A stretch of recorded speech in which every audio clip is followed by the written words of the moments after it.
Hello all data science learners. Today we are with another video on the topic of neural networks. So neural networks is a vast topic.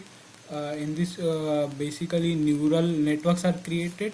In this neural networks is suppose a network or connections of different nodes, and then these different nodes connects with each other and finally gives a output which is the uh, class of whole data set or some other different categorical outputs. So let's move to VS Code. So a neural network consists of layered feed forward and completely connected networks of artificial neurons or nodes. So here artificial neurons or nodes, we basically the smallest element of this is nodes. So we create a different nodes, and each node is layered, means we are having various three types of layers in it. Then it is feed forwarded means it is completely it only moves in one direction, and completely connected, so each node is connected to the other nodes. In the diagram you can see a neuron of a human body. So we can neural networks can be compared to our brain, in which various neuron networks is created for taking decisions and for controlling all the functions. So here also we can compare it with it.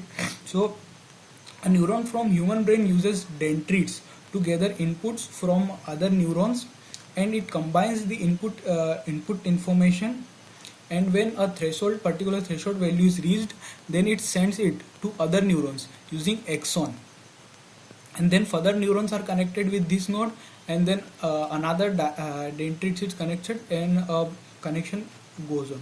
So similarly in real neuron, in artificial neuron, there are x1, x2, xn are the input features or input data from the previous neuron node, or it can be from the input data. Then a summation function is used to combine all the inputs, and then output response of y is processed to other neurons, or it is the final output in last node case. So what are the three layers? So three layers are input layer, hidden layer, and output layer.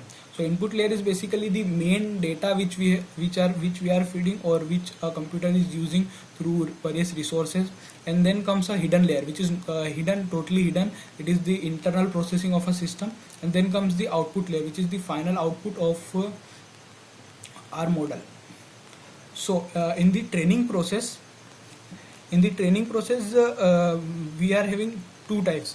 First is forward propagation, and second is back propagation. So in forward propagation, we take inputs and multiply it by a weight. Weight can be of random numbers, and then this result is passed through then we calculate the sum of all the multiplicants, and then this whole function is passed to a sigmoid function, so that the results are normalized and converted into 0 and between a range of 0 and 1. And then second process is the propagation. So back propagation generally calculates the error between the actual output and the expected outputs. Depending on the error, it adjusts the weight by multiplying error with the input and again with the gradient of sigmoid curve. So now this was the theory of neural networks. So now let's move to the implementation parts. So first of all, we are importing the necessary libraries. So first of all, we are using here iris dataset. So I have imported load iris from sklearn, then trend test splice as always, and MLP classifier. This is new. This is from sklearn.neural networks, and this is basically a classifier based on neural networks for classifying various models. Then we have imported accuracy score to evaluate our model. Then loading the iris dataset. So X contains all the input data features, and Y contains all the levels or the output or target features. Then we are splitting the dataset into training and test dataset using train test split. So I have taken here test size equal to 0.2. Basically 20% of the whole data is taken as test data. So let's see what is there in the xtrain. So xtrain contains 4 features. In the ice data, as we have previously seen, sepal width, sepal length, and all this related to sepal. So it contains four features. So here first of all 4 nodes will be created. From these 4 nodes 3 nodes will be created. Then from these 3 nodes 2 nodes will be created, and from that 2 nodes a final node will be created, which will be the output. And the output, and that is the y data. So here we are having 3 classes, 0, 1 and 2. So output will be classified into 3 classes. So let's create our model. So we are using MLP classifier.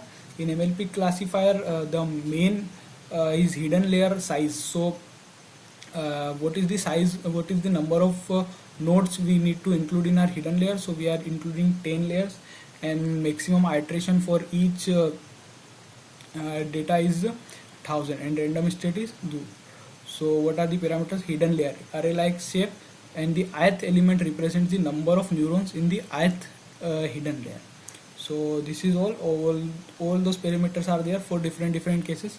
We can check, you can check it by applying on them. So our model is ready. So let's fit our model for the x train and y train. So our model is fit. Now let's make some prediction on the x test data. So the predictions are made, and y pred is as the variable where we have stored all the predictions. So now let's calculate the accuracy score. So accuracy score for the x test data, it is the actual data, and y pred is the predicted data. So here the accuracy is 0.97, which is quite good for the neural networks. So the model is trained on a very good basis, and the accuracy is good. So now as we have completed, so you can easily understand. I hope you have easily understood neural networks, and thank you.